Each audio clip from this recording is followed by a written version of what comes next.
So after my last video on photo scanning, I got asked a whole bunch in the comments if it was possible to photo scan a human face. Obviously it presents more challenges, but I thought, why not? It should still be possible, right? So that's exactly what we're going to be doing today. We're going to be photo scanning the human face, and we're going to see what kind of results we can get using absolutely free software. This ought to be entertaining.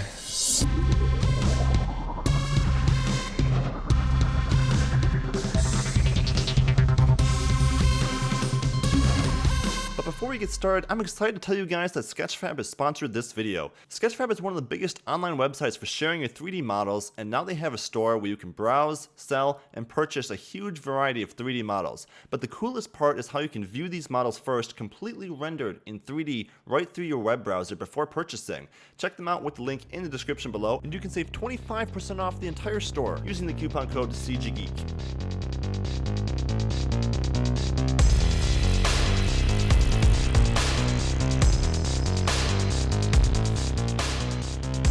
The most important aspect to photo scanning a human is, first of all, you have to find someone that's very still, but preferably not dead. That was dark. So one of the most important aspects to photo scanning the human face is to have a well-lit room. So I'm going to use some studio lights here to add even more lighting to our subject. You don't want any shadows and stuff on the face, because things like that will not photo scan very well, and you'll get some interesting looking results. Oh my gosh, is that a zombie? So yeah, probably want to avoid that. So the second most important aspect to photo scanning the human face is that your subject remains perfectly still. If they move their face at all, it will ruin the photo scan. So you have to make sure that your person, not object, is going to be remaining perfectly still. And that's why it's really hard to photo scan, obviously, like an animal, because it's going to be impossible to have your pet stay still, unless it's stuffed, of course. That might be possible. Another factor to keep in mind when you're photo scanning the human head is that hair obviously will not photo scan well. Sometimes you can't avoid it. I'm just going to go ahead and photo scan my subject's hair, and it will come out, a little chunky, but I'm expecting that. It'll look a little bit anime character maybe. But if you want a perfectly clean photo scan, you're going to have your subject shave their head. Or you could have them wear like a skull cap or a hat or something, because hair is not going to photo scan very well, just because it's thin. You can't photo scan hair. So keeping those three factors in mind, nice, bright, even lighting, and actually that can remain very still for a few minutes. And obviously photo scanning anyone with long hair is going to be quite difficult unless you have them put it up tight in a bun or maybe in a hat or something. Then for everything else, basically the same things apply. As I said in my previous video, you want a phone with manual camera settings or a DSLR. I'm going to be using the DSLR in this video just because it will get a little bit better results. And yeah, you're gonna look to get about 50 to 100 shots all around your subject from the same distance. And then when you're shooting shots of your subject, you wanna keep the camera a little bit further back than you really expect to, because you're gonna end up having some cropping going on between your photos. So I would say shoot about here, like I have framed, from the waist to the top of the head, making sure the top of the head is always in every single shot. And yeah, staying about a meter and a half from your subject. Get some close-ups, get some details of the eyes and the face a little bit, as the photo scanning software will automatically be able to put those shots where they're needed to get a little bit more detail in the textures. So now that you have the know-how, you need to have a subject to shoot, like I've been saying, and you can't photo scan your own face because you have to be surrounding yourself and not moving. Impossible. So for a subject, I'm gonna go see if I can't grab my younger brother to shoot a whole bunch of nice up-close and personal pictures of. That's not awkward at all. Be right back. Okay, so I have my subject here, my brother John. Say hi, brother John. Get in the chair. Alright, so now I'm just going to set up a few lights to get that nice even lighting I was talking about. Setting up one from both sides. And you'll want to place your lights in a way that you won't be shadowing your subject when you walk in front of them. So either move them a little bit closer and walk behind the lights, or move them up high enough that you can walk underneath them.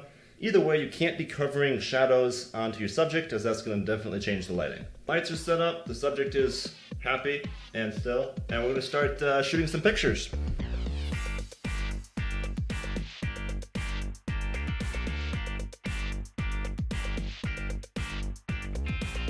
Okay, so as you just saw, I probably shot around 80 or so photos surrounding my subject, some close-ups on the face, every different angle all around the body, some a little lower, some a little higher. So now it's time to dump the files onto the computer and start to work the magic. Then you can go ahead and just take all the images off your camera and drag them onto your desktop to copy them over.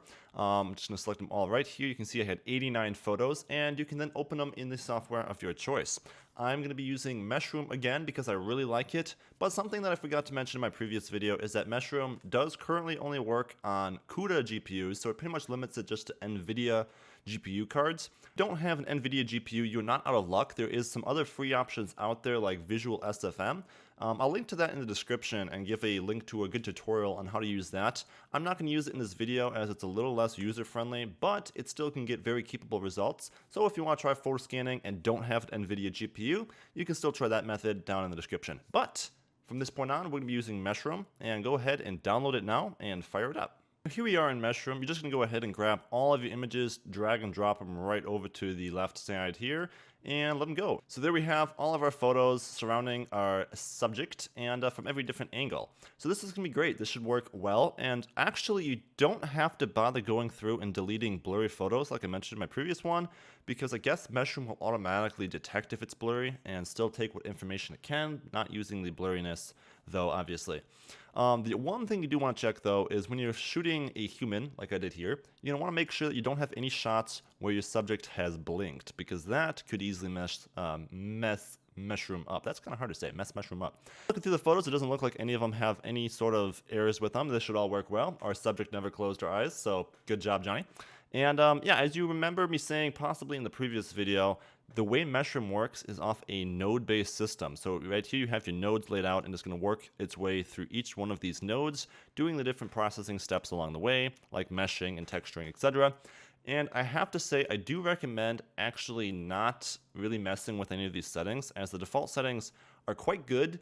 And due to it taking a while, it usually takes me like 30 minutes to do a photo scan, it would be very difficult to tweak a setting, go back and change a setting, go back and change a setting, and keep rescanning.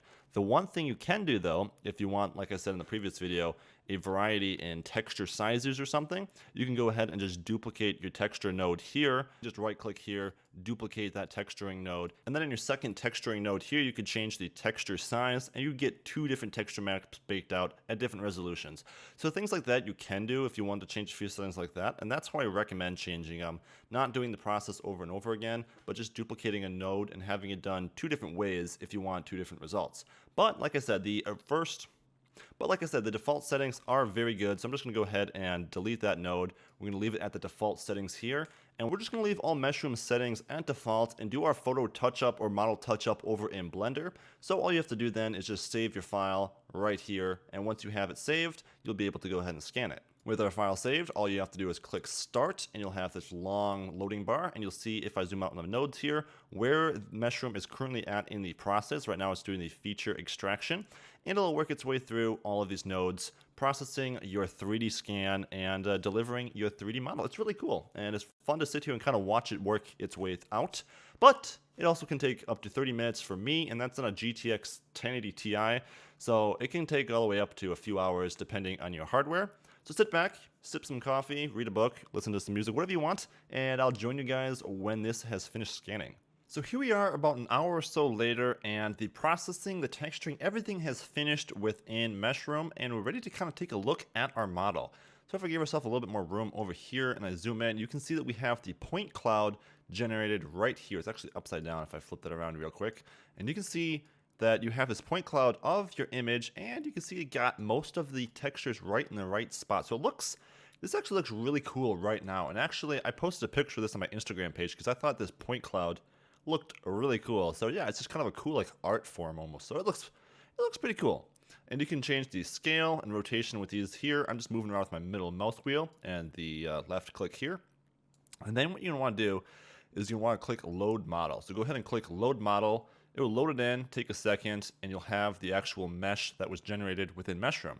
Now you can turn off the SFM up there, so you have just your mesh, and you can see that it's actually done a pretty decent job. You have a pretty solid mesh, although there's a decent amount of smoothing that still needs to be done, and that's going to be done, like I said, within Blender. Right now you have, I mean, it's kind of like borderline zombie. It's not zombie yet, but it's headed that direction. And it can be cleaned up and look quite a bit better within Blender. And then you can also see like the hair. Like I said, you get kind of that chunky sort of hair, but it's pretty usable and definitely workable. We have a little bit of a chunk missing out of the neck area there, so that's going to be a little bit of a problem right here. Maybe an extra image or so around the chin would have fixed that. So I did the scan a few times actually with a variety of images, and this is the best one that I've gotten out of Meshroom. I think this one is definitely usable. And like I said, in the previous one I showed you there, you had kind of that big chunk out of the chin. This one actually has the whole chin area, maybe just a little portion missing here, but that can be fixed within Blender. So this is actually going to be pretty usable, and this is the one I'm going to use in the example now to clean it up a bit. So if you don't get great results in your first attempt, don't give up. Try it again. Try it with different lighting. Try more even lighting, and yeah, you'll get it eventually. A few attempts maybe it will take if you're really trying to get the best results. But with this done here, all you have to do is quit Meshroom and open up Blender, and we'll start doing some tweaking on this model. So in Blender now, I'm just using the latest release of Blender 2.8 Alpha. We're going to go ahead and import our 3D model scan right out of Meshroom into Blender. So I'm going to just jump into our default area here, delete the default cube with X, and then go File, Import, and we're going to choose Import. Let me do that again. We're going to choose import wavefront.obj. And there we have it imported down here. We just have to do a little bit of rotating on it to get it into the right view. So I'm just going to go 1 on my number pad, zoom in a little bit, and then rotate it 180 degrees so it's standing upright. And you can see we have a pretty decent sculpture. It actually kind of looks like a statue right now. And that's good because that's exactly what we're looking for. If you zoom in and unselect it with double tapping A, you can see that there's some smoothing that could easily be done and make this look a lot better, and that's what we're going to do, some touch up on the textures and the model now in Blender. So before I touch the base mesh, I like to actually duplicate it and start on a second one. So I'm just going to go Shift D on the first one, and then hit M, and we'll just create a new collection here, collection 2, okay, and then I'm just going to turn the view off on the collection over there by clicking the little monitor there. And so now we just have our first one here to work off of. And I'm going to start off by taking down the quality as it's a bit too intense to work on and sculpt on, and it's going to be running really slow at this level of detail. So I'm just going to scroll over in my modifiers tab here. If I pull the window up here, you have a little bit more room. Down to your modifiers tab here, click add modifier, and we're going to go for the, let me see, the decimate modifier right here, decimate. And we're just going to take the ratio down to about a 0.4. Hit return and let it do its thing. It's going to reduce the quality down more than 50%, about 60% here. All right, you can see that it barely changed the look of it, but it's actually a lot less pixels in the model now. And so if I just click apply and let that go, it will apply the modifier, and we'll have a lower res version that looks almost identical. So here we can see it. If I just tab into edit mode, I want to move it over to our origin point here. So I'm going to grab it along the y-axis there and just pull it back to be in the middle of our viewport there. Hit 1 on your tab, on your number pad, and then hit 5 and tab on edit mode. And so you can see that this is a little bit lower res, but definitely a lot easier to work on now. So we're going to be using a few different modifiers on this, starting with the smooth modifier. So I'm going to go add and down to smooth. And this basically does what smoothing your mesh does without actually permanently applying it, so you can always come back and tweak it. And that's why I recommend using the smooth modifier.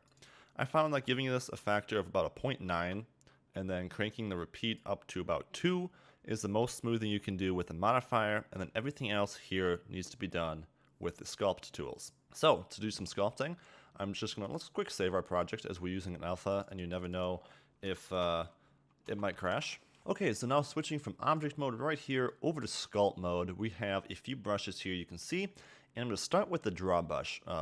This is the basically your main brush for adding and taking away geometry, and I'm going to fix that sort of chunk that's missing in his neck here a little bit, just by drawing along there, just clicking and dragging until it kind of fills in that cavity without going beyond what looks normal, kind of matching it to the other side there a bit. This is something you have to be a little bit careful with. You don't want to go too crazy when you're adding geometry, but something like that looks good. And then you can just hit S, and that'll drop you down to the smooth brush there. You can use F to make your brush a little bit bigger, and you can kind of smooth that out a bit.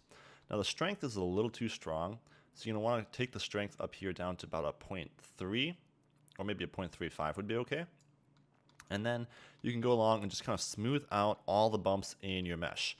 So I'm just going around, and anywhere the geometry is bumpy, as you can tell, you need to smooth it out quite a bit. Now, something like the bumps in the hair and the shirt here actually are okay. And you can see the shirt 3D scanned really well. It's just the face that doesn't look natural, because when you see it on human skin, those bumps look really bad. And those obviously have to be smoothed out. So I'm just going to go along and do a bit of smoothing along here. So you don't want to take out things that are supposed to be there, but sometimes you can just kind of tell when something doesn't belong, like maybe this. Yo, John, you don't have like a hole above your left eye, do you? No? No, I didn't think so either. All right. Yeah, that's definitely not supposed to be there. So one thing you might notice when you zoom in too close, you start to have clipping going on your mesh. To fix this, you can just hit N on your keyboard and have the clip start be a little bit smaller of a value. Right now it's at 0.01 meter. Make that a 0.01, and then you won't have that clipping. Then you can hit N to close off your toolbar again there. And we just have to kind of fill this hole in. I'm going to go to my clay or my drawing brush again and kind of fill that in a bit, and then we can smooth it over. Whoops, not the grab. The S for smooth, kind of smooth that out a bit. And then looking at it straight on, you can also fix little things like if the nose looks crooked and you know it's not supposed to be, you can use the grab brush by hitting G and just do light little tugs to kind of pull the proportions in where it's supposed to be. Again, you don't want to go crazy, especially if you're not sure how it's supposed to look, but if you're positive it's not right, you can go ahead and tweak it a little bit like this. And this just ends up giving you a really nice looking model that would work great if you were planning on retopologizing or something as a reference sculpt to work off of, as you get very accurate proportions for the most part. Obviously you have issues here and there that need to be fixed, but for the most part you get accurate proportions and stuff. So it would be amazing to use something like this if you're planning on like retopologizing your model, as you can't take something straight out of this and animate it, as the geometry and stuff will not hold up in animation. So another thing you can do when you know it's supposed to be a little bit more of a crease like in the lips here, what you can do is you can hit Shift-C to grab your crease brush and kind of crease something like the lips here that aren't creased as much as they should be right now. And just run that along where you can see the geometry there, but it needs to be just a little bit more intense. And that just gives you a little bit more geometry to work with, a little bit more accurate of a scan. Sometimes you have to turn off your smooth modifier there a little bit to do some smoothing, and then you can turn it back on and you'll get the result you're looking for if it's not working. Okay, so that's where I'm going to leave it for now, guys, on the sculpting. There's a bit more that could be done, but I'm just going to move on to the texturing stage now. So I'm going to go ahead and switch from my sculpt mode back to object view here. And what can also help when you're doing the sculpting is changing the shading view. If you go up to the shading and change it to matte cap here, you can see a little bit more geometry and see maybe where you have missed some of the smoothing. So if you do that, you can see there's a few areas that you might want to touch up the smoothing a little bit more. This mode does seem to be a little bit slower in your viewport, so depending on your PC, you might notice a little bit of lag. But yeah, you can use this mode to definitely kind of touch up the geometry a little bit better, as you can see it a little bit better, and maybe grab some of these portions now and just kind of get the proportions a little bit more accurate. All right, that looks pretty good. I'm just going to go back to object mode now and save our object real quick. And what you can do now is turn on the texture. So if you click over to the texture tab here, the texture should already be on your model, and you can see right there that we have an actual pretty nice looking Photoscan. I mean, I don't see too many errors with this. So you can see with the texture loaded, it's actually looking pretty good. So one thing we have to do though is smooth the mesh still. Not as far as the geometry goes, but as far as the shading goes. So to do this, just hit space and then search up smooth. And you can see shade smooth. If you choose that, they'll smooth out your geometry and give you even better results. Now this is the texture that I've actually cleaned up a little bit off camera, but I'm going to show you guys how I did that and how you can touch it up yourself right now. So you're going to want to switch from object mode to texture paint. And if your texture is remaining purple, all you have to do is go over here to your texture slots and grab that. You might find that when you come here, you have a weird blank color or whatever. And if you just come here and grab that texture, you'll be good to go. So up here, you want to choose your texture. And I'm going to show you guys how to clean this up a bit now. So what we're going to do is we're going to use the clone brush here. You want to choose your clone brush. You want to hit F and make it a bit smaller. And then you want the strength to be about a 0.3 or so. 0.35 is pretty good. And like right here, for example, you can see there's some issues with the texture not looking very good on the mesh. And what you're going to do is you're going to control left click over here, and then you can paint right here, and that's copying that texture over to this location. So I'm going to do it again, right? Like, for example, to show how this works, if I control click on the lip there, I could start painting the lip right here. And I obviously don't want to do that. But you can kind of copy mesh areas of the mesh that look good and paste it over areas that have issues, like his chin right here. I'm just going to grab that right there and kind of paint that over the issues there. and kind of paint out all the issues. Here we have another little issue. Now you might have even more issues on your mesh, as I've already, like I said, done a little bit of touch up on this, and unfortunately I couldn't revert back because I saved it, so I just have to show you guys the already touched up mesh. But this is how I did it. You go along, you alt click where you want to copy, and then you go to that spot and you can kind of paint out the issues that might be there. So you can see this side of the mouth is a little messed up. I'm going to grab some of the skin from right here and just lightly sort of fade that a bit, as that will touch it up a bit and make it look a little bit better. Kind of fading that mesh. Usually when it's messed up a little bit like this, it's because the geometry is also a little bit messed up. So you kind of just have to get away with what you can do to fade it a bit and kind of hide the fact that there's issues there. Something like that looks okay. Yeah, and then just going along, you can see down here there's some issues that I haven't cleaned up yet. And you're just going to want to choose something similar to it, like right there, and then kind of paint it over and blend it in. It actually works really well, and Blender's texture painting tools have gotten a lot better with the latest release. This makes life a lot easier to be able to do this all in real time on your mesh. It's actually pretty amazing. It's kind of a dream come true to be able to do this kind of touch up right in real time, just zooming around your mesh, picking a spot with Alt Control right click or left clicking. I'm sorry, Control left clicking, and yeah, touching it up right on the spot. So you can see that this is an easy way to clean up your mesh and get much better results. If you go too far with this, again, you might kind of end up looking like a wax model or something. So don't go crazy, but you obviously have to fix certain issues, and you can kind of fade other textures in and out. But it depends on how picky you're going to want to be, and it depends if you're going to be selling this model or just using it as an example or a reference for another model. But yeah, you can go ahead and do whatever you need to kind of get your mesh cleaned up. So the texturing really isn't looking too bad right now. You might want to zoom in and get some details if you're getting really picky with your mesh and wanting to keep it as nice as possible. You can get in here and touch up the eye even a little bit here, making it look a little bit more round like it's supposed to be. Little things that the mesh messed up a little bit that you can't really do anything about unless you come in here and just kind of touch it up. But once you're happy with that, you can do a little bit of sculpting on it with the texture. And so I'm going to do that real quick here. I'm going to switch to sculpt mode and save this real quick. And the reason you want to do this is you can actually see areas where the geometry should be a little stronger once the texture is on there, and kind of sculpt it a little bit more. So hitting X to go to my sculpt brush, you can see that the lips are a little flat. You can come in here and just kind of sculpt along the lips where you think it should be a little bit more intense, and you can get a little bit more geometry just using the texture as reference. And you want to be careful with this again, because you can easily mess up your mesh if you go too crazy. But a little bit like this, and then a little bit of smoothing to kind of feather that in, can give you a little bit more geometry in places that Meshroom just wasn't really able to pick up the geometry on a detail like that. And it looks a bit better, I think. Switching back to the draw brush, you can even do a little bit on the eyeballs here, kind of round those over a little bit. As you know, the eye is supposed to be a little bit round, and you can kind of smooth it back a little bit. And yeah, doing these kind of things, just kind of adding details using the texture as reference, is a really easy way to get pretty cool looking results. Now, like I said, this won't be able to be used for animation, as it's obviously not going to have the geometry you need to get good results. But this would be amazing as like a base model to go ahead and sort of retopologize then, because you have all this detail right there. And then also, if you're just looking for a still, you know, you can get some cool looking results out of this. Maybe a little bit more smoothing up there. But that's going to almost do it for the Blender part of it. Once you have a little bit of shading on there too, it can help to kind of see where there's bumps that need to be smoothed out, like I have right here.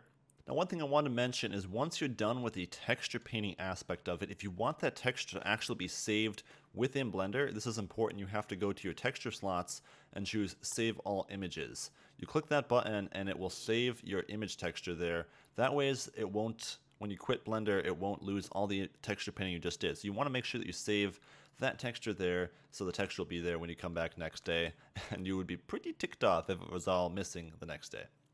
So yeah, go ahead and make sure you save that texture. Otherwise, all your information would be lost and all your hard work would be out the window, and that would be frustrating. So make sure you save that. Then after that, we're going to upload this model on sketchfab, where we can share it with anyone across the world.